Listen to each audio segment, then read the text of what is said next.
हम मंगलाचरण करेंगे। ओम नमः सिद्धेभ्या, जय श्री ओम नमः सिद्धेभ्या, जय श्री ओम नमः सिद्धेभ्या। मंगलम भगवान वीरो, मंगलम गौतम गणि, मंगलम कुंद कुंदाद्यो जैन धर्मोस्तु मंगलम। सर्व मंगल मांगल्यम, सर्व कल्याण कारकम, प्रधानम सर्वधर्माणां जैनम जयतु शासनम।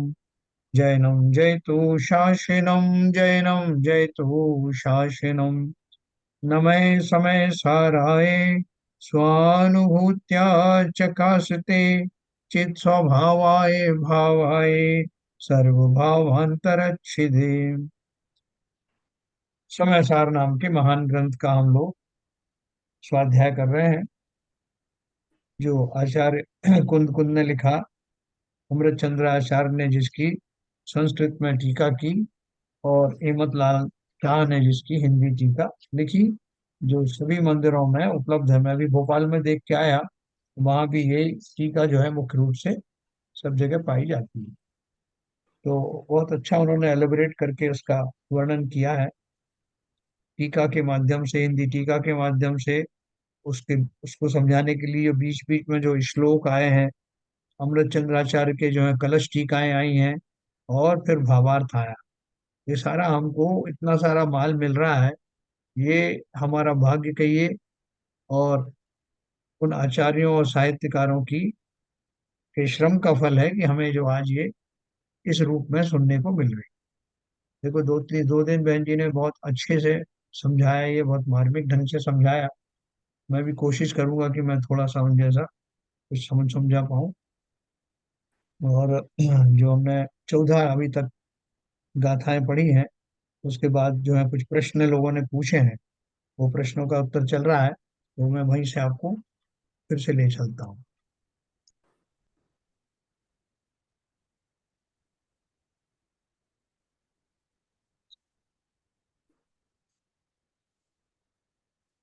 देखो, अपन ने वो 5 भाव पढ़े थे, जिसमें कि आत्मा बंधा हुआ है, या स्पर्श है उनसे छुआ हुआ है। इनके विपरीत 5 भाव अपन ने पढ़े थे, है ना। तो 5 भाव के आगे जो प्रश्न चल रहे थे, ये अपन ने इसमें कल भावार्थ पढ़ा था, देखिए। आत्मा 5 प्रकार से अनेक रूप दिखाई देता है। पहला, अनादि काल से कर्म पुद्गल के संबंध से बंधा हुआ, कर्म पुद्गल के स्पर्श वाला दिखाई देता। नंबर 2, कर्म के निमित्त से होने वाली नर नारक आदि पर्यायों से भिन्न भिन्न स्वरूप से दिखाई देता है। तीसरा, शक्ति के अविभाग प्रतिच्छेद अंश घटते भी हैं और बढ़ते भी हैं, यह वस्तु का स्वभाव है, इसलिए यह नित्य नियत एक रूप दिखाई नहीं देता। चौथा, वह दर्शन ज्ञान आदि अनेक गुणों से विशेष रूप दिखाई देता है। और पांचवा, कर्म के निमित्त से होने वाले मोह राग द्वेष आदि परिणामों कर सहित वह सुख दुख रूप दिखाई देता है। यह सब अशुद्ध द्रव्यार्थिक रूप व्यवहार नय का विषय है ना।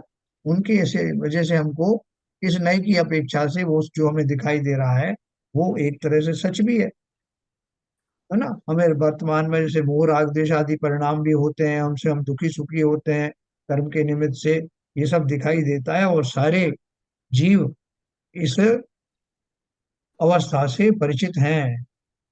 तो लेकिन ये सब जब दिख रहा है, जब ऐसा है भी, तो वास्तव में क्या है। तो बोले कि जैन सिद्धांत में क्या है कि जो दिख रहा है वो भी सत्य है, और जो जिसके पीछे जो बेसिक कारण है और आत्मा का जैसा स्वभाव है, वो एक शुद्ध नैसी कहा जाने वाला है, जो व्यवहार में दिखने वाली दशाओं से परे है, अलग है।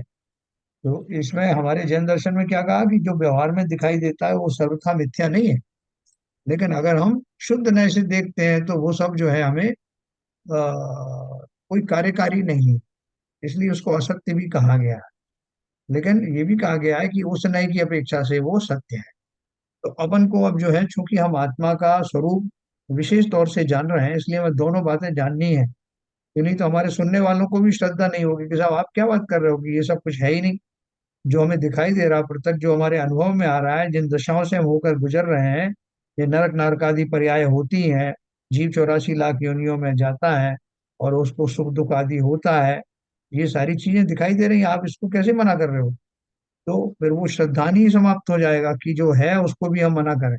बोल रहे हैं वो है तो सही, लेकिन इन सारी अवस्थाओं से दिखने वाला आत्मा का ये व्यवहार रूप है। जो वास्तविक रूप है व्यवहार नय के अतिरिक्त, जो निश्चय नय से दिखाई देता है, उसको शुद्ध नय के द्वारा बताया गया। यानी जो कुछ भी आत्मा के दर्शन हमें कराया जाएगा, वो जिस नय से कराया जाएगा उस नय का नाम शुद्ध नय है, और उससे आत्मा का सच्चा स्वरूप दिखाई देगा। हमें सर, दोनों बातें रखनी है।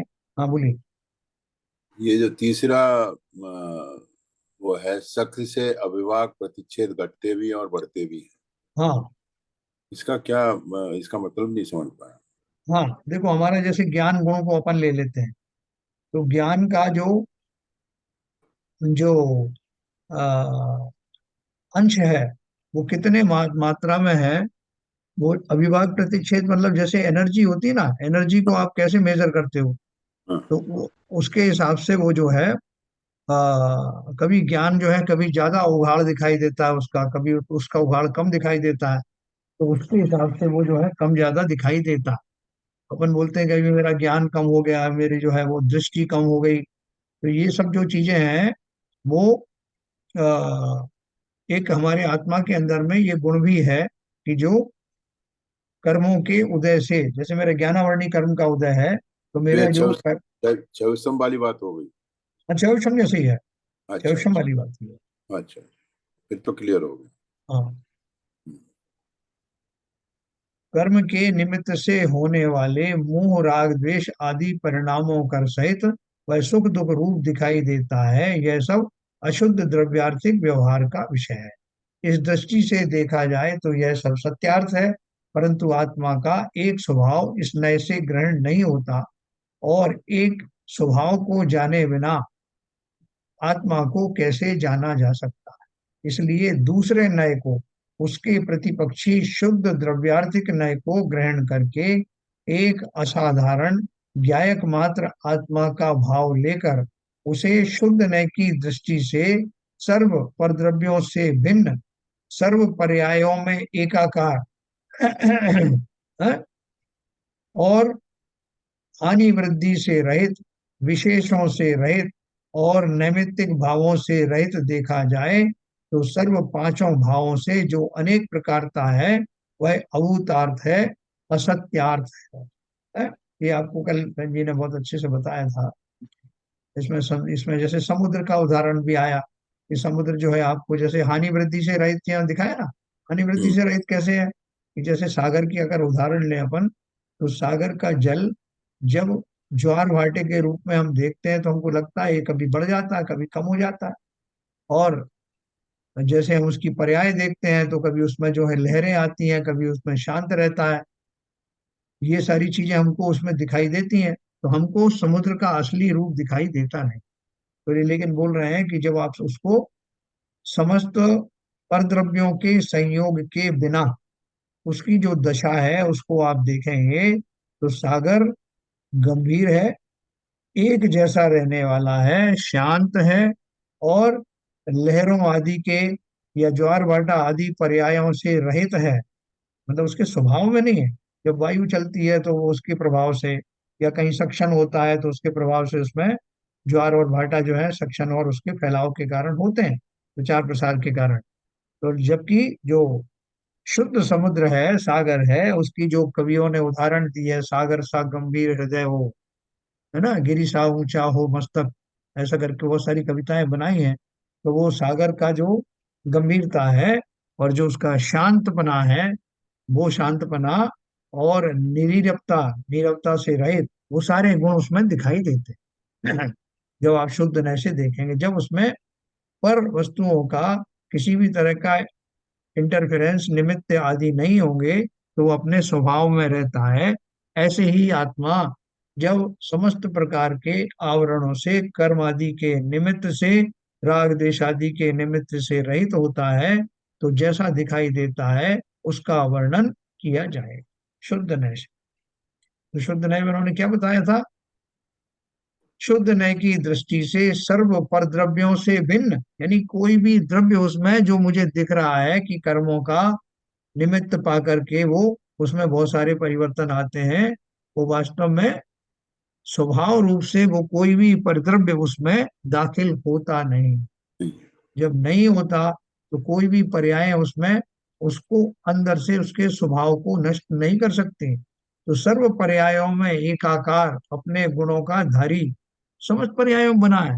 अगर वो नारक है, निगोध में है, देव पर्याय में है, त्रेंच अवस्था में है, तब भी अगर उसके स्वभाव को लक्ष्य करेंगे तो वो सारे उसके अंदर में वही सारे गुण तब भी विद्यमान थे जब वो मनुष्य था, और तब भी विद्यमान रहते हैं जब वो एकेंद्रीय जीव हो जाता है। हमें लोग इसका विश्वास नहीं होता तो हम उसका व्यवहार पक्ष देखते हैं। फिर हानि वृद्धि से रहित, जैसे मैंने आपको अभी उदाहरण समुद्र का दिया, विशेषों से रहित। जब हम उद्गल द्रव्य के मुकाबले में या दूसरे द्रव्यों के मुकाबले में उसको कंपेयर करते हैं तो हम बोलते हैं साहब उद्गल द्रव्य तो जड़ है, उसमें ज्ञान नहीं होता, उसमें ये नहीं होता। फिर ज्ञान को, आत्मा को जब हम बताते हैं तो उसमें हमें विशेष गुणों की चर्चा इसलिए करनी पड़ती है कि वो हम एक दूसरे द्रव्य से उसको कंपेयर कर रहे हैं, जो मूर्तिक है, जो जड़ है, उससे कंपेयर करते हैं तो वो जो गुण दिखाई आत्मा के जाते हैं वो विशेष गुणों में माने जाते हैं। लेकिन जब सभी जीवों के सामान्य गुणों की बात करूं तो वो सारे गुण जीव के सामान्य रूप से पाए जाते हैं, उसमें विशेष क्या है? सभी तरफ सभी जीवों में, सभी आत्माओं में वो गुण पाए जाते हैं। ज्ञान, चैतन्य आदि जितने गुण है, सुखरूप आदि गुण है, वो सामान्य है। तो वो अविशेष पना है, उसके सामान्य गुण है, और उन्हीं की अपन चर्चा कर रहे हैं। वो विशेष तो उसके लिए थे जब किसी दूसरे द्रव्य से मैं कंपेयर करता हूँ। तो इसलिए उन्होंने बोला विशेषों से रहित और नैमित्तिक भावों से रहित मैं किसी भी द्रव्य से वास्तव में मेरा स्वभाव प्रभावित नहीं होता। ऐसा अनोखा आत्म द्रव्य हूँ। जो कुछ भी प्रभावित होता दिखाई दे रहा है वो विभाव रूप से अज्ञान दशा में मैं दिखाई देता हूँ, वो मेरा स्वभाव नहीं है। स्वभाव की बात ये है कि अपन देखो सामान्य रूप से भी बहुत सारे जीवों के बारे में बोलते हैं, किसी को कभी हम क्रोधित होते देख लेते हैं और कभी हम उसके इधर उधर की बातें करते देख लेते हैं। तो लोगों को ये शंका हो जाती है कि बोल साहब आप तो इनको बड़ा धर्मात्मा बता रहे थे, बड़ा गंभीर आदमी बता रहे थे, अभी हमने उनको देखा क्रोध करते हुए। तो उसको समझाया जाएगा कि इनको ये जो क्रोध आया, ये क्रोध इन्होंने जानबूझ के किया, क्योंकि इनको किसी को डांटना था, समझाना था। लेकिन इनको अंदर में क्रोध नहीं आता, आज भी ये वैसे ही है। किसी अपेक्षा से इन्होंने किया, वो भी इनकी नॉलेज से गया है, ज्ञान में गया है, अज्ञान दशा में नहीं हुआ। तो अपने को अपना पूरा वो उसके बारे में जो चिंतन है वो बदल जाता है। उसी तरह से जब आत्मा की सही अवस्था आपको बताएंगे कि कितना भी क्रोधी व्यक्ति हो, कितना ही मानी मायाचारी व्यक्ति क्यों ना हो, लेकिन उसकी आत्मा और उन जीवों को जिनका क्लेम है कि मैं शांत रहता हूं, मैं इन विभावों से रहित हूं, उनके जैसी ही है। आप क्लेम कर रहे हो, वो क्लेम नहीं कर रहे हैं, कोई करे या ना करे क्लेम, ये तो एक नेचुरल अवस्था है कि उस अज्ञान दशा को बाहर से देखे जाने के बावजूद भी वो सभी आत्माएं एक जैसी ज्ञानमय, एक जैसी गुणों की धारी है। इसलिए मैं आपको परसों कह रहा था ना कि कई बार जो है वो जीवों का एक इनर्शिया होती है, इनर्शिया कहेंगे या उसके क्या बोलते हैं, संस्कार कहेंगे, जिनके बल पर वो ना चाहते हुए भी कभी क्रोधी हो जाता है, कभी वो मानी हो जाता है। मैं उनकी बात कर रहा हूँ जो अब अध्यात्म की दिशा में बढ़ चले हैं। वो आपको ऐसे दिखाई देंगे कि यार ये इतना सारा स्वाध्याय करने वाला जीव है, लेकिन उसके अंदर में कुछ ऐसा दिखाई देता है जो नहीं होना चाहिए। तो वो ज्ञानी है, और वो जानते हैं कि ये मेरे अंदर में ये कमजोरी चारित्र में बनी हुई है, लेकिन उसको वो जानते और समझते हैं, करना नहीं चाहते। लेकिन चूंकि एक बल, कोई बलवान जो है निमित्त आकर के आ जाता है, कोई कर्म का उदय आ जाता है, उसके कारण वो कषायें वहां घटित होती हैं। और वो क्यों सोच पाता है कि ये मुझे नहीं करना था, ये कैसे हो गई, क्यों? क्योंकि उसको अपने स्वरूप का पता चल गया। चल उसको गया। अपने स्वभाव का भान हो गया, इसलिए उसको इस बात का कष्ट होता है। इसीलिए जो प्रतिक्रमण आदि है, आलोचना है, प्रत्याख्यान आदि है, वो ऐसे ही जीव करते हैं कि मेरे से जाने में अनजाने में, भूतकाल में, भविष्य काल में, वर्तमान काल में जो कुछ हो जाता है वो सब मेरे मिथ्या हो, क्योंकि मैं करना नहीं चाहता, पूर्व संस्कारों के बल आ गया है, मेरा स्वभाव तो ऐसा है ही नहीं। तो जो ऐसा सोचे और जो ऐसा ना भी सोचे, जो व्यवहार दृष्टि से पाए जाने वाले क्रोध आदि से संयुक्त हैं, वो सब भी आत्मदृष्टि से देखने पर निरपराध हैं, क्षम्य हैं, क्षमा गुण के धारी हैं, और किसी तरह का विभाव स्वभाव में प्रविष्ट नहीं होता। जब हम उस दृष्टि से देखेंगे तो हमें अपनी महान आत्मा का कितना बहुमान आएगा, आप सोच सकते हैं। ये बहुमान ही लाना है। क्यों लाना है? क्योंकि बाद में मैं इस बहुमान वाली, इस वंदनीय आत्मा का ही निश्चय से ध्यान करने वाला, चिंतन करने वाला हूँ। चिंतन जिसका करने वाला हूँ, उसके शुद्ध स्वरूप का ही तो मैं चिंतन करूंगा। राग आदि से भरे हुए हम किसी जगह, भाई साहब आप किसी अच्छी आत्मा का ध्यान करिए, किसी अच्छी चीज का ध्यान करो, तो मैं किसी क्रोधी कसाई जिसे मैं जानता हूँ उसका ध्यान थोड़ी करूंगा। सर आपकी आवाज क्लियर नहीं आ रही सर। समझ नहीं आ रही? आवाज क्लियर नहीं आ रही सर। अच्छा, क्या भाई सभी को नहीं आ रही क्या? अभी ठीक है सर। अभी ठीक है। अच्छा, और ओके। पहले नहीं आ रही थी। Okay okay. अरे तो ये बहुत इंपॉर्टेंट चीज निकल गई। हाँ, कभी माइक का कुछ प्रॉब्लम हो जाता है। नहीं, थोड़ा आप पीछे बैठते हैं तो वो पिकअप नहीं करता है। हाँ नहीं, मैं तो बहुत आगे बैठा हूँ। नहीं, अभी ठीक और हो ये शायद वो एंगल का फर्क पड़ता है। कल कर पर। तो अभी मैंने जो बात कही वो आपको समझ में आई क्या, या नहीं, सुनाई पड़ी दोबारा क्या? रिपीट करो, वो सब ब्रेक कर रही थी। Okay okay okay. देखो, मैं एक बहुत इंपॉर्टेंट बात आपको बता रहा था। आवाज आ रही? आ रही है। हाँ। मैं क्या बोल रहा था कि देखो, संसार में जितने भी व्यक्ति हैं, जितने भी जीव हैं, चाहे कोई डाकू हो, कोई चोर हो, कोई लुटेरा हो, है, कोई क्रोधी हो, कोई मानी हो, कसाई हो, कैसा भी हो, इन सब की आत्माएं शुद्ध स्वभावधारी होने हैं, शुद्ध स्वभावी, शुद्ध स्वभावी हैं। और आत्मा के शुद्ध स्वभाव में ये विभाव अंदर घुसते नहीं, ये प्रविष्ट होते नहीं। जैसे सूर्य के ऊपर कितने भी बादल आ जाएं, कितनी भी तरह के बादल आ जाएं, वो उस पर आच्छादित होकर बाहर बाहर से बने रहते हैं, अंदर में प्रविष्ट नहीं होते। उसी प्रकार जिन जीवों से मैं राग और द्वेष आदि करता हूँ, वो राग द्वेष करने वाले जो जीव हैं, राग द्वेष करने वाले, उन जीवों के भी वो राग द्वेष आत्मा का स्वभाव नहीं है। और जो जीव वास्तव में इस मार्ग पर चल पड़े हैं, उनको भी कई बार क्रोध आदि आते हैं, मान आदि के जो है भाव आते हैं, मायाचारी के भाव भी आते हैं। लेकिन क्योंकि वो इस मार्ग पर किंचित चल पड़े हैं, इसलिए उनको अपनी उन दशाओं से काफी खेद होता है। कह रहे मुझे क्या हो गया, मैं ऐसा कैसे हो गया।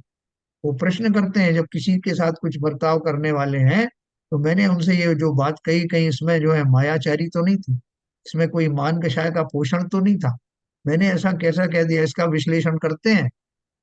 ये बात अलग है कि निमित्त रूप से उस कषाय का उदय होने के कारण वो अपने आप को कंट्रोल में नहीं कर पाते, लेकिन इस बात का उनको भान होता है कि मुझे, मेरे अंदर ये सब आ गया, मेरे शुद्ध स्वभाव में ये कहीं विद्यमान है ही नहीं। लेकिन जो हो गया है उसका पश्चाताप होने के लिए ही प्रतिक्रमण, आलोचना और प्रत्याख्यान आदि की व्यवस्था की गई। इसलिए कोई भी व्यक्ति अपने आप बोलते हैं ना कि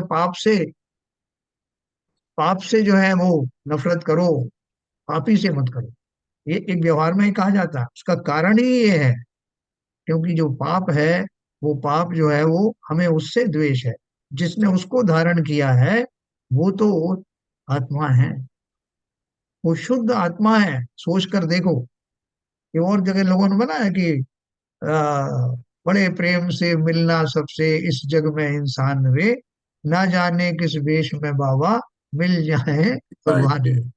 और वो सारे चीजों के पीछे फिलॉसफी यही है? कोई जीव बुरा है ही नहीं, हो ही नहीं सकता, क्योंकि उसके अंदर में शुद्ध नय से देखने पर समस्त समान है, उसके अंदर वही गुण विद्यमान है।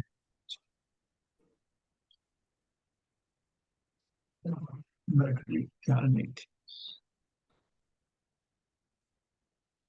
तो देखो, वास्तव में जब अपन ये करते हैं और जो आत्माएं ये कर पाती हैं, जो अपने स्वभाव का दर्शन कर पाती हैं, वो किसी से कभी परमानेंटली नाराज होते ही नहीं, हो ही नहीं सकते।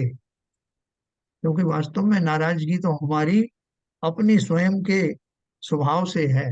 हम स्वभाव में आना नहीं चाहते, हम स्वभाव को समझना नहीं चाहते। तो सबसे बड़ा क्रोध तो मैं अपने प्रति करता हूँ, सबसे बड़ा द्वेष तो अपने प्रति करता हूँ, कि मैं अपने आत्मा को उस शुद्ध नय में आने ही नहीं देना चाहता, अपने वास्तविक स्वरूप को समझना ही नहीं चाहता।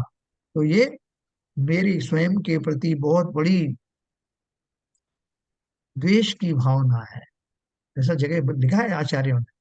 तो इसलिए उस शुद्ध आत्मा का चिंतन करो, जो किसी भी जीव के अंदर विद्यमान है, सभी जीवों के अंदर विद्यमान है।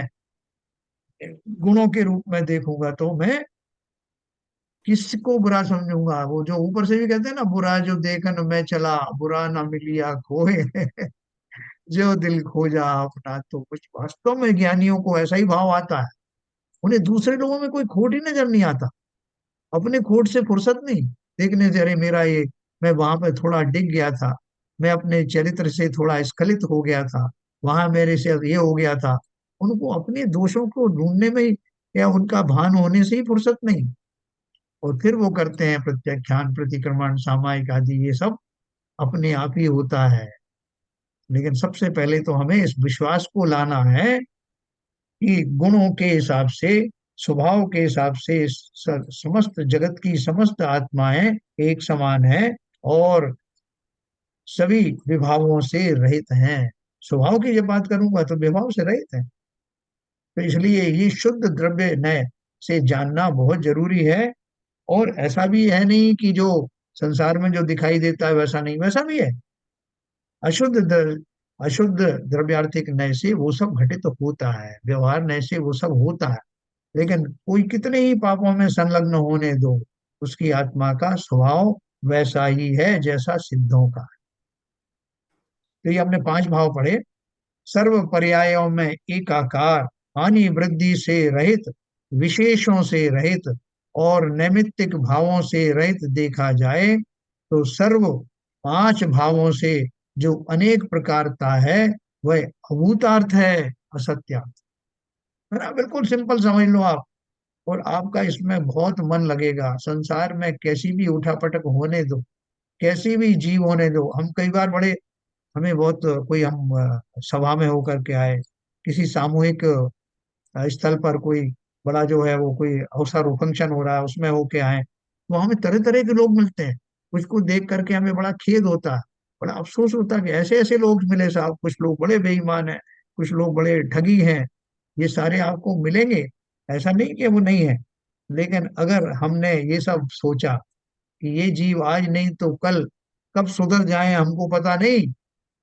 अंजन चोर में 7 व्यसन का धारी था, और जब वो सुधरा तो कैसे सुधरा और कैसे उसको उसका मुक्ति का मार्ग प्रशस्त हुआ। तो ऐसे ही किसी को मैं अपने से हीन ना समझूं, मुझे तो अपने भावों को संभालना है। और बाकी सब भी अपने आप, उनकी जैसे जैसे काललब्धि आएगी सब अपने आप संभलते जाएंगे। इसलिए किसी के प्रति द्वेष मत रखना, ये सब भावी सिद्ध आत्माएं हैं। यहाँ यह समझना चाहिए कि वस्तु का स्वरूप अनंत धर्मात्मक है। अनंत धर्मात्मक माने अनंत गुण है हर वस्तु में, वह शादवाद से यथार्थ सिद्ध होता है। उन गुणों को आप कैसे कहो? हाँ, जैसे 2 आदमी को आपने बोला कि भाई एक आदमी तो इनका जो है गुण लिखो, एक आदमी इनका दोष लिखो। तो जिसने दोष लिखे तो अपने को, वो किसी ने वही लिस्ट पकड़ा दी, तो हमको तो ये समझ में आएगा कि इस आदमी में दोष ही दोष भरे हुए हैं। अभी मैंने एक लिस्ट मिली मुझे, और दूसरे ने दिए तो मुझे उसके गुण ही गुण नजर आए, तो मैं बोलूँ कि पहला आदमी बिल्कुल झूठा है। इसके अंदर तो इतने गुण है। फिर एक तीसरा आदमी उसको मिला, उसने बोला कि भैया किन्हीं अवस्थाओं में ये वाली लिस्ट सही है और किसी अवस्था में दूसरी वाली लिस्ट सही है, लिस्ट दोनों ही सही। तो इसलिए उन्होंने बोला कि यहाँ यह समझना चाहिए कि वस्तु का स्वरूप अनंत धर्मात्मक है, वह शादवाद से यथार्थ सिद्ध होता है। मैं कैसे कहूंगा ये दोनों बातें? तो शादवाद यानी किस नए से मैं कह रहा हूँ मुख्य करके, उसमें दूसरा नए उसमें गौण हो जाता है। जब उस नए से कहता हूं तो पहला वाला नए गौण हो जाता है। आत्मा भी अनंत धर्म वाला है, उसके कुछ धर्म तो स्वाभाविक हैं और कुछ पुद्गल के संयोग से होते हैं।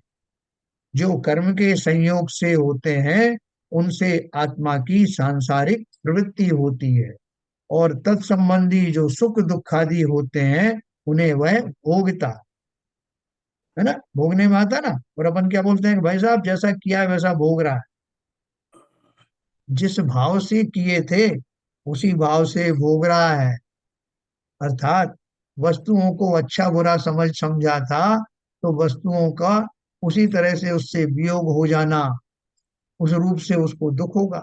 किसी को मारने से उसे सुख मिला, मारने पीटने से, तो उसके ऊपर जब मार पड़ेगी तब वो समझेगा कि ये दुख क्या होता है।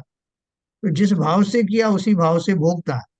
अगर मैंने किसी के साथ ऐसा भाव किया कि अरे ये तो सब क्षमा गुण के धारी जीव है, तो जब मेरा भी ऊपर में किसी तरह का कोई उपद्रव होगा तब भी मैं वैसा ही शांत रहूंगा कि अरे ये तो सब पर्याय हैं, मैं तो अभी भी वैसा ही हूँ, शांत हूँ, मैं भी क्षमा आदि गुणों का धारी हूँ।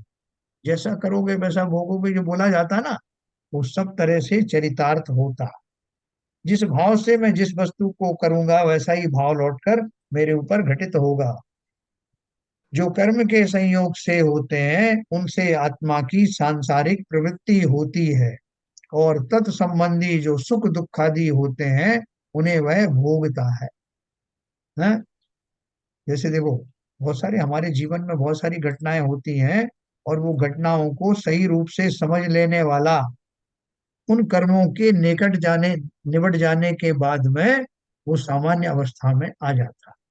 जैसे जो माघनंदी मुनि है ना, जिनको माघनंदी जी का अभिषेक अपन पढ़ते हैं, तो उनकी एक घटना घटित हुई थी कि उनका एक कर्म का उदय आया, जिसमें कोई पूर्व जो संयोग था उनके साथ में एक जीव था, वो रहा करता था। उस जीव के साथ उनके संयोग का एक निमित्त बना। वो जीव था एक कुम्हार की लड़की। तो अचानक से ऐसा संयोग बना कि महाराज वहां से निकल के जा रहे थे, और वो, हाँ, वो जो शूद्र जाति की लड़की थी, तो उसके पिताजी वहीं पास में खड़े थे। वो लड़की अपने गोबर के कंडे उठा उठा करके बना रही थी और लगा रही थी। तो माघनंदी जी वहां इतने बड़े आचार्य वहां से निकले, तो उनके मन में ऐसा भाव आया कि ये लड़की बेचारी जो है, ये इसके हाथ से छूट गए या बरसात आ गई तो ये सब गीले हो जाएंगे, ये ढंग से कर नहीं पा रही। तो वो खुद चले गए वहां और उसको सहयोग करने लगे। तो प्रसिद्ध घटना है। और वो करते रहे, उसमें वो उनका पूरा चित्त उसमें लग गया, उपयोग उसमें लग गया। वो भूल ही गए कि वो आचार्य हैं, मुनि हैं, कुछ है। वो लड़की ने देखा कि अच्छा है, कोई मिल रहा है, साथ दे रहा है, तो उसने भी मना नहीं किया। वो करते रहे। तो 2 दिन या 3 दिन तक जो है वो ऐसा संयोग बना रहा, वो करते रहे। हाँ, वो घर में ही रहे। उसके पिता ने भी सोचा कि यार ये अच्छा मिल गया अपने को, बिना दाम का कोई व्यक्ति मिल गया जो काम कर रहा है। और सबको ताज्जुब भी हुआ, लेकिन उनके संग के जो मुनि थे, उनको जब वो वहां से निकले तो उनकी दृष्टि उन पर पड़ी। और वो निकले, उनको ढूंढने थे, क्योंकि कुछ प्रश्न उनको फंस गया था जिसका उत्तर वो ही दे सकते। तो उनकी नजर उन पर पड़ी, तो उन्होंने देखा कि ये इस तरह के काम में लगे हैं। सब ज्ञानी थे वो मुनि। वो समझ गए कोई कर्म का ऐसा उदय आया है जो महाराज अपनी सुध बुध खो करके और इसमें लगे। उन्होंने उनको जो धिक्कारा नहीं कि महाराज कहाँ आप आचार्य हो कि क्या कर रहे हो, क्योंकि वो भी ज्ञानी थे। वो जानते थे कि कर्म का कोई उदय आया है जिसके कारण उनके ऐसे भाव हो रहे हैं। तो उन्होंने उनको खाली ये कहा कि महाराज नमोस्तु बोला उनको, जैसे वो करते थे। ये भी वो जानते थे कि अगर उदय समाप्त हो गया हो तो इतने संबोधन मात्र से वो अपने स्वभाव में आ जाएंगे। पर्यायगत स्वभाव। और उन्होंने वही किया। उन्होंने उनको जो नमोस्तु बोला, और बिना कुछ भूमिका बांधे कहा कि महाराज ये इस प्रश्न का उत्तर नहीं मिल रहा। महाराज वो प्रश्न सुन करके ही और ये बात सुन करके ही होश में आ गए कि मैं कहाँ खड़ा हुआ हूँ, मैं क्यों कर रहा हूँ ये सब। तो वो तुरंत ही वहां से जो है निकल पड़े वापस। उनको सारा समझ में आ गया और पूरा उन्होंने उत्तर भी दिया, संघ में वापस आ गए, और जो भी प्रायश्चित वगैरह करना था वो सब किए होंगे। तो कहने का अर्थ क्या है कि ऐसी बहुत सारी घटनाएं हमारे जीवन में घटित होती हैं, ज्ञानियों के जीवन में भी घटित होती हैं, जहाँ पूर्वकृत संस्कार या पूर्वकृत कर्म के कारण कभी ऐसी दशाएं हो जाती। तो इसलिए उससे घबराना नहीं। और जो इस तरह का कार्य कर रहे हैं उनके ऊपर भी बहुत कोई ज्यादा क्रोध मत करना, क्योंकि उनकी विचारों की भी ऐसी मजबूरी होती। कभी विवाद आ जाए साधर्मी भाइयों के बीच में कैसा आ जाए, तो ये मान करके चलना कि ऐसा हर एक जीव के साथ कुछ ना कुछ कषाय प्रवृत्ति उन्मुख हो करके आ जाती है। इसलिए हमें क्षमावान ही रहना, हर हाल में रहना। और हम क्षमावान रहेंगे तो हमारे साथ भी जब कभी ऐसा होगा तो दूसरे भी क्षमावान रहेंगे। ये ऐसा चलता है। तो देखो क्या बताया उन्होंने, इस आत्मा की अनादिकालीन अज्ञान से पर्याय बुद्धि है। उसे अनादि अनंत एक आत्मा का ज्ञान नहीं है। एक आत्मा मतलब जिसमें अनंत गुण भरे हो करके जो एकत्व रूपी है, ऐसी आत्मा का ज्ञान नहीं है। इसे बताने वाला सर्वज्ञ का आगम है। उसमें शुद्ध द्रव्यार्थिक नय से यह बताया है कि आत्मा का एक असाधारण चैतन्य भाव है, जो कि अखंड नित्य और अनादि निधन है? मैं नरक में गया तो मेरा चैतन्यपना चला गया क्या? मैं निगोदिया में गया तब भी मेरा चैतन्यपना गया क्या? मैं चैतन्य अखंड रूप से चैतन्य बना हुआ हूँ। ये मेरा असाधारण चैतन्य भाव है? असाधारण किसकी अपेक्षा से? बाकी द्रव्यों की अपेक्षा। उसे जानने से पर्याय बुद्धि का पक्षपात मिट जाता है ना? किस पर्याय में मैं कैसा रहा क्या रहा वो सब मिट गया। पर द्रव्यों से, उनके भावों से और उनके निमित्त से होने वाले अपने विभावों से अपने आत्मा को भिन्न जानकर जीव उसका अनुभव करता, तब परद्रव्य के भावों स्वरूप परिणमित नहीं होता। इसलिए कर्म बंध नहीं होता और संसार से निवृत्ति हो जाती। देखो ये एक बहुत इंपॉर्टेंट लाइन है। क्या बोल रहे हैं कि जिसने सर्वज्ञ के आगम के द्वारा इस रहस्य को समझ लिया।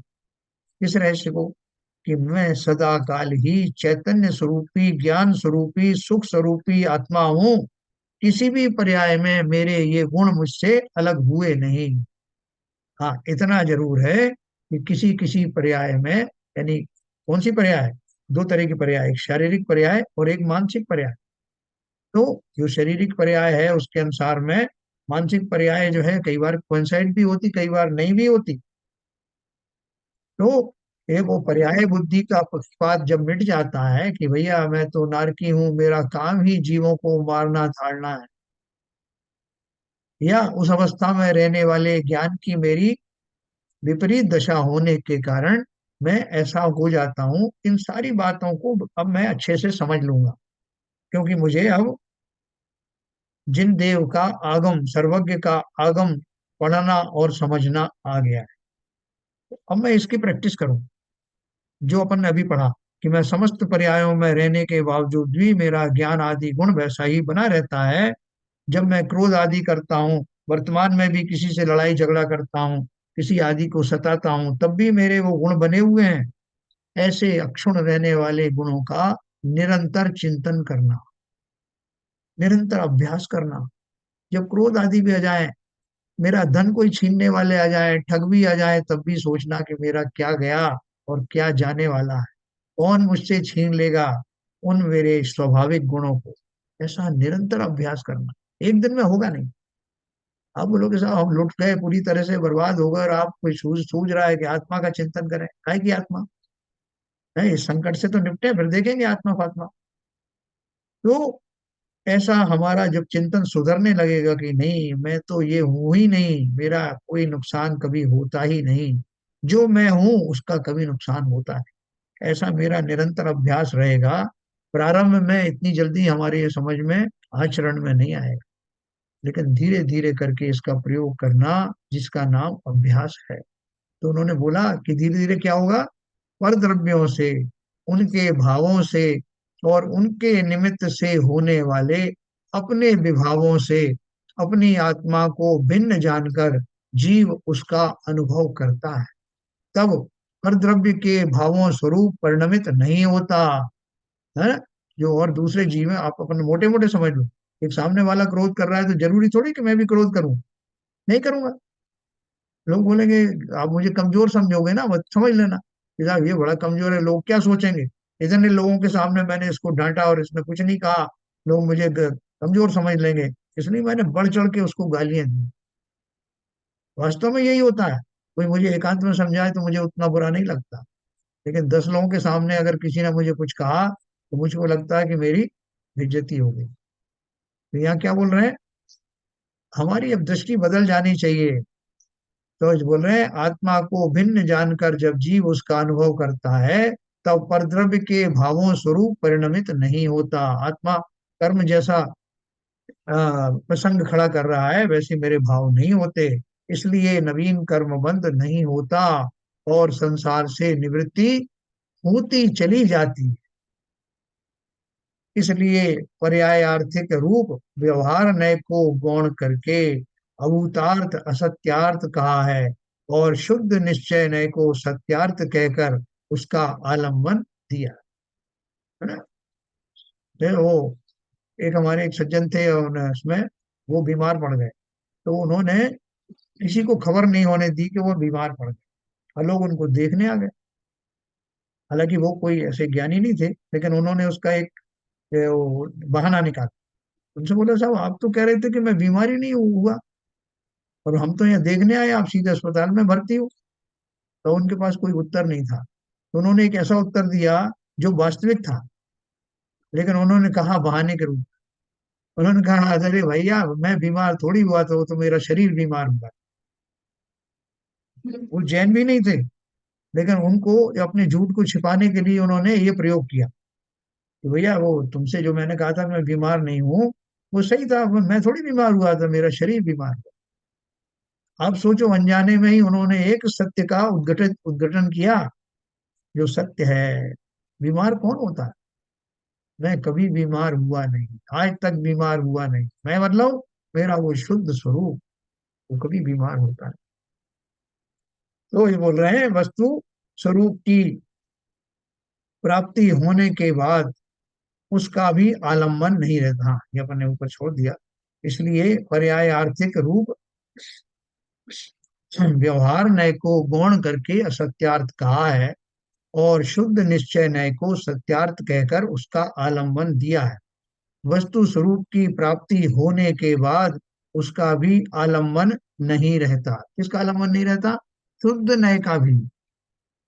क्योंकि शुद्ध निश्चय नय से मैं ये सब बातें सोच रहा हूं कि मैं ऐसा नहीं हूं, मैं तो ज्ञान गुण आदि का धारी हूँ, ये मेरा विकल्प चल रहे हैं, इनका मैंने सहारा अपने को समझाने के लिए लिया है।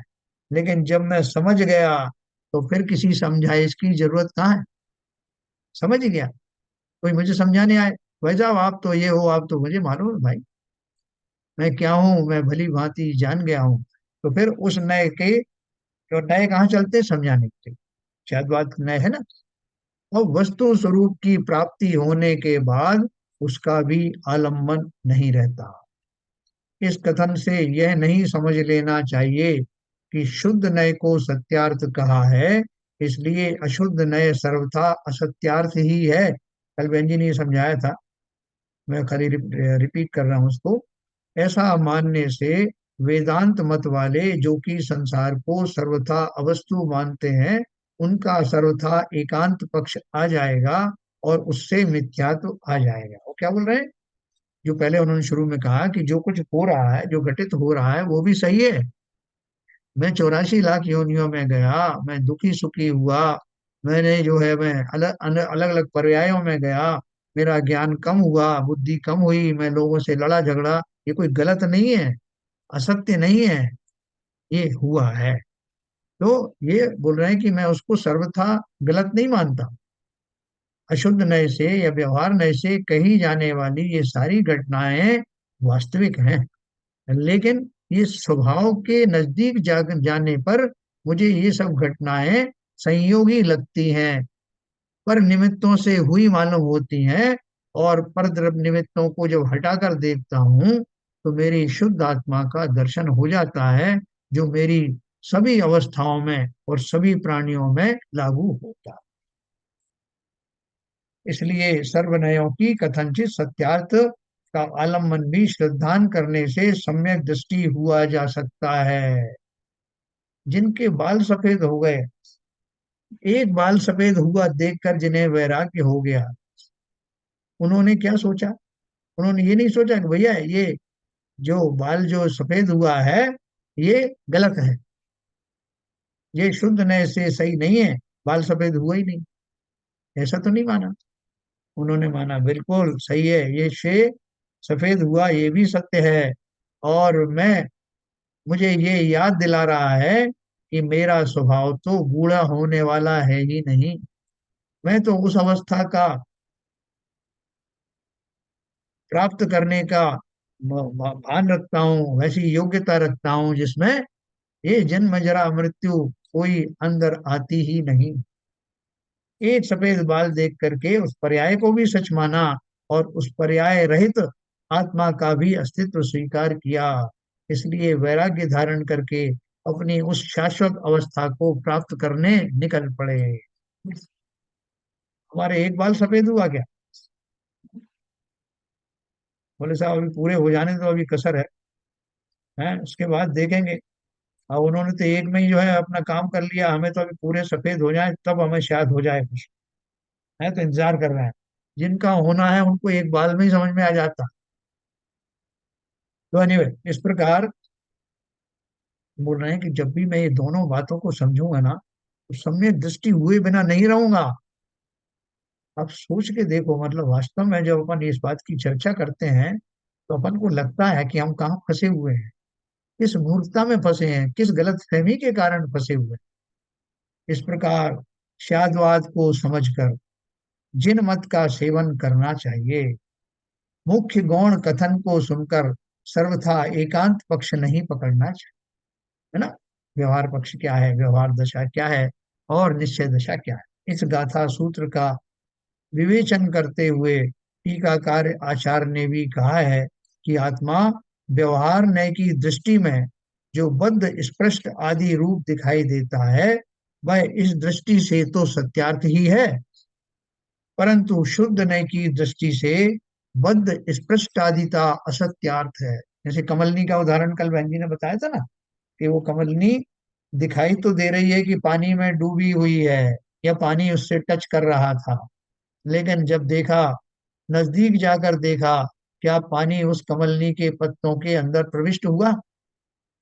तब मालूम पड़ा कि एक बूंद भी अंदर गई नहीं, बल्कि अंदर तो छोड़ो, बाहर की उसकी बाहरी दशा पर भी एक बूंद पानी टक टिक नहीं पाता। ठीक इसी प्रकार से मेरा जो स्वभाव है, मैं जो हूँ, वो इससे स्पर्शता से अन्य द्रव्यों से कभी भी बंधता नहीं हूँ, स्पर्शित नहीं होता, ऐसा विश्वास हो जाए। इस कथन में टीकाकार आचार्य ने शादवाद बताया है, ऐसा जानना। कल बहन जी ने जहाँ छोड़ा था वह वहां तक पूरा ले लेता हूँ आपको, ये पैराग्राफ।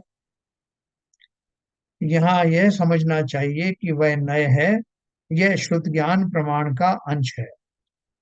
शुद्ध ज्ञान वस्तु को परोक्ष बतलाता है, इसलिए यह नय भी परोक्ष ही बतलाता है। कौन सा नय? आत्मा के बारे में जो शुद्ध नय के द्वारा हमने जाना, वो आत्मा को जाना, आत्मा के स्वभाव को जाना। लेकिन कैसे जाना? केवल ज्ञानी तो हम हुए नहीं, इसलिए हमने जो भी आत्मा के स्वभाव को जाना वो परोक्ष में ही जाना। और हमारा जो ज्ञान है शुद्ध ज्ञान, वैसे भी परोक्ष ज्ञान कहा जाता है। लेकिन केवल ज्ञान के द्वारा वस्तु का जो ज्ञान होता है उसका अंश मात्र ही मैं जानता हूँ, इसलिए ये उसका अंश है। इसलिए, और चूंकि ये शुद्ध ज्ञान परोक्ष है, इसलिए इस नय ये नय भी परोक्ष ही बतलाता है। शुद्ध द्रव्यार्थिक नय का विषयभूत बद्ध स्पष्ट आदि पांच भावों से रहित आत्मा चैतन्य शक्ति मात्र है। वह शक्ति तो आत्मा में परोक्ष है ही, और उसकी व्यक्ति कर्म संयोग से मति श्रुदाति ज्ञान रूप है। वह कथनचित अनुभव गोचर होने से प्रत्यक्ष रूप भी कहलाती है? मेरा मति श्रुत ज्ञान है ना, तो अपन से कई बार कहते हैं साहब उन्होंने सम्यक ज्ञान द्वारा सम्यक दर्शन के समय में आत्मा का अनुभव किया।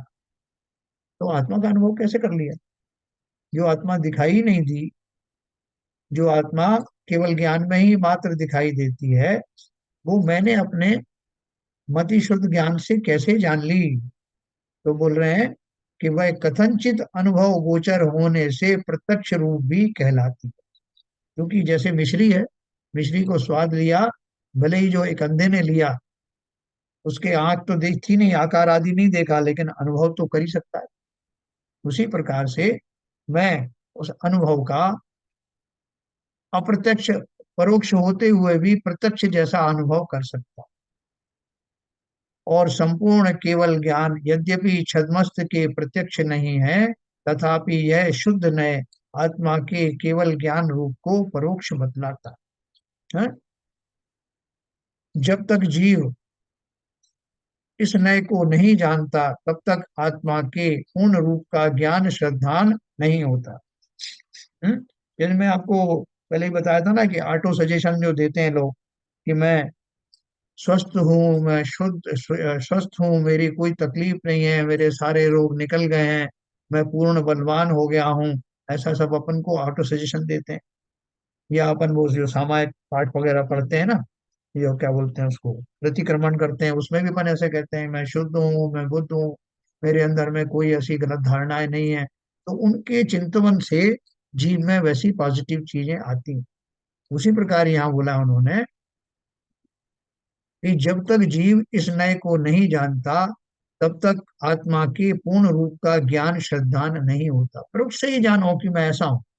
इसलिए श्री गुरु ने इस शुद्ध नय को प्रकट करके उपदेश किया है कि बद्ध स्पष्ट आदि पांच भावों से रहित, जो पांच भाव कल बताए थे, पूर्ण ज्ञान घन स्वभाव आत्मा को जानकर श्रद्धान करना चाहिए। पर्याय बुद्धि नहीं रहना चाहिए कि मैं अगर इस भाव में जैसा हूँ, इस पर्याय में छोटा हूँ, बड़ा हूँ, लंबा हूँ, चौड़ा हूँ, काला हूँ, गोरा हूँ, या रोगी हूँ, कोई भी भाव से समझो, इस पर्याय बुद्धि से ऊपर जो मैं जीव द्रव्य हूँ, आत्म द्रव्य हूँ, जिसका स्वभाव अभी वर्णन किया आचार्य ने, उस स्वभाव से जब भी एकांत में बैठो, अपने को उस रूप में उसका दर्शन करो। निरंतर ये करने से हम अवश्य ही वह बन जाएंगे जो हम हैं। पर्याय में नहीं है, स्वभाव में अवश्य है। हमें क्या करना है? पर्याय में भी वो बन जाए जो हम स्वभाव में है। ये एक प्रश्न है जो मैं कल आपको बताऊंगा, शायद यहीं छोड़ दिया था कल भी। यहाँ कोई ऐसा प्रश्न करे कि ऐसा आत्मा प्रत्यक्ष तो दिखाई नहीं देता और बिना देखे श्रद्धान करना असत श्रद्धान है। उसका उत्तर यह है कि देखे हुए का ही श्रद्धान करना तो नास्तिक मत है। जैन मत में प्रत्यक्ष और परोक्ष दोनों प्रमाण माने गए हैं। उनमें से आगम प्रमाण परोक्ष है, उसका भेद शुद्ध न है। इस शुद्ध न की दृष्टि से शुद्ध आत्मा का श्रद्धान करना चाहिए, मात्र व्यवहार प्रत्यक्ष का ही एकांत नहीं करना चाहिए। कल आपको ये चीज बताएंगे कि जो हमें नहीं दिख रही है लेकिन जो है, उसका श्रद्धान कैसे करना। जो दिख रहा है उसी को उतना ही मान लेना। बहुत सारी चीजें हमको जो दिखती नहीं है, अग्नि नहीं दिख रही, उसका धुआं दिखाई दे रहा, लेकिन हम अनुमान ज्ञान से जान लेते हैं कि यहाँ अग्नि जरूर होगी। उसी तरह से बहुत सारी चीजें हम आगम से, स्मृति से जानते हैं, ये तो व्यवहार से जानते हैं। और हम शुद्ध नय का सहारा लेकर के उन सब बातों को अनुमान आदि से परोक्ष भी जान सकते हैं। कल अपन इसी बात को फिर से अपन पढ़ेंगे, इस शुद्ध नय के द्वारा कैसे जान सकते हैं। पूरा मार्ग इसी में, पूरी गाथाएं इसी ओर इंगित करती हैं, शुद्ध नय की ओर इंगित करती हैं। अभी एक एक नय और आएगा, सातों द्रव्यों के बारे में विशेष रूप से भी बताया जाए। तो चलो इसको आज अपन यहीं समाप्त करेंगे। इसमें कोई विशेष चीज किसी को पूछना हो तो पूछ सकते। वैसे बहन जी ने काफी स्पष्ट कर दिया था, मैंने सोचा कि ये थोड़ा सा और स्पष्ट हो जाए, और इस प्रयास में थोड़ा मुझे भी और जरा अच्छा पक्का अभ्यास हो जाए, इसलिए इसको लिया है। तो ऐसा तो नहीं लगा अपन को कि ये सब रिपीट हुआ है इसलिए इसमें आनंद नहीं आया? इसे तो नहीं अनेकों सर, बार अच्छा पढ़ना समझ में आया। चाहिए। हैं? इसे तो अनेकों बार पढ़ना चाहिए, अनेकों बार हाँ समझना चाहिए। यही तो मेन हाँ, चीज है। अच्छा। आप जितनी बार पढ़ोगे, जितनी बार पढ़ोगे उतनी बार नया ही लगेगा ये। हालांकि कल बहन जी ने बहुत बढ़िया बताया था, हाँ बहुत अच्छा। आपने अपने हिसाब से बताया तो स्पष्टता रही, ऐसा नहीं है कि रिपीट हुआ हो। हाँ हाँ, क्योंकि बहन क्या जी है। मुझसे बहन जी मुझसे कह रही थी जी। कि बाबूजी मैंने एक बार चर्चा की इस स्वाध्याय में, मैं रात भर उसी में चिंतन में मेरा वही बना रहा। हाँ। वो बता रही थी रात में, मेरे साथ जा रही थी जब घर पे, तो बता रही थी बाबूजी मैं तो आपको ही मैं बताती हूँ, आप भी हम डिस्कस करते रहते हैं ना रास्ते में, तो वास्तव में बात सही सही उन्होंने बताया। देखो मैंने भी इसको इसीलिए पढ़ा, मुझे गाथा बहुत अच्छी लगी, बहन जी ने समझाया हाँ खास तौर से तो और अच्छा लगा। हाँ मैंने रिपीट किया तो ये मेरे भावों में थोड़ा और टिक जाए ज्यादा देर तक, इसलिए मैंने उसको रिपीट भी किया। हाँ, चिंतन का ही विषय है। सही सही सही। तो चलिए, देखो थोड़ा मुश्किल लग रहा होगा, किसी किसी को डिफिकल्ट लग रहा होगा, लेकिन आप निश्चिंत रहिए, ये गाथाएं ये एक से एक जुड़ी हुई हैं। तो पहली गाथा में नहीं आएगा दूसरी में आ जाएगा, दूसरी से तीसरी में आ जाएगा। खाली आप धैर्य पूर्वक सुनिए, और अगर जो है जहाँ समझ में नहीं आए जरूर पूछिए। तो अभी इसको यहीं समाप्त करेंगे। नीरजा जी कुछ कहना है, आपको कुछ ऐड करना है? नहीं, बहुत अच्छा लग रहा है, आज आपने रिपीट कर दिया और भी अच्छा लगा। गाथा बहुत सुंदर है ये, क्योंकि हाँ, अभी सब बहुत अच्छी गाथाएं हैं। कोई कोई गाथा ऐसी आती है जिसमें आप कहोगे कि इसमें भावार्थ तो समझ में आएगा, उसकी टीका में आपको लगेगा कि इसका मतलब क्या हुआ, लेकिन जब हाँ भावार्थ पढ़ेंगे तो वो क्लियर हो जाएगा, और जो पुरानी गाथा है उसका जब रेफरेंस देखेंगे तो वो तब भी समझ में आ जाएगा। जी। तो चलिए बहुत बढ़िया है, सबको समझ में आ रहा है। पदम चंद जी, पदम चंद जी समझ में आ रहा है? सुना नहीं शायद। चलिए, विपुल जी कुछ कहना है? नहीं सर, बहुत अच्छा लग रहा है, बहुत अच्छा समझ में भी आ रहा है और अच्छा भी लग रहा है। और देखो बहुत सिंपल चीज है ये, जब अपन उस एंगल से देखेंगे ना तो हमको बहुत सिंपल तरीके से समझ में आ जाएगा कि सारा जो कुछ इतना जोर दे रहे हैं आचार्य मुझे ये समझाने के लिए दे रहे हैं कि मैं आत्मद्रव्य हूँ, जो कभी मैला होता नहीं, किसी भी दशा में नहीं होता, वाटर प्रूफ हूं मैं जैसे। और ये सब जो दशाएं, ये दशाएं भी होती हैं, ऐसा नहीं कि नहीं होती, तो ये सब ये तो गलत है, बिल्कुल सही है। लेकिन उनमें दूसरे निमित्तों से मैं जुड़ जाता हूँ, अपने स्वरूप का मुझे ज्ञान रहता नहीं है, इसलिए ये सब मुझसे भूलें हो जाती हैं। या अपने स्वभाव के बारे में निरंतर चिंतनशील रहूंगा, तो ये भूलें होना कम हो जाएंगी। ठीक है सर, फिर हम समाप्त करेंगे। ललित जी, निर्वाणी स्तुति।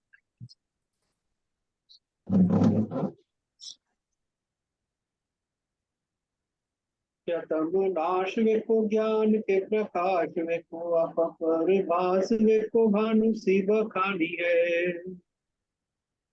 त्याहु द्रव्य जान वेको बंध वेधि भान वेको सफर पिछान वेको परम प्रमाणी है। अनुभव बताए वेको जीव के जताए वेको काहु न सताए वेको भवे और आनी है। जहाँ तहाँ तार वे को पार के उतार वे को सुख विस्तार वे को यही जिन वाणी है। हे जिनवाणी भारती तो है जो पूजन रहन, जो तेरी शरण गए सो पावे सुख चैन। क्या वाणी के ज्ञान से सुझे लोकालो, तो वाणी मस्तक धरो सदा देते हैं, तो सदा देते हैं। जिनवाणी माता की जय। जय। नमो कार्तिकेय।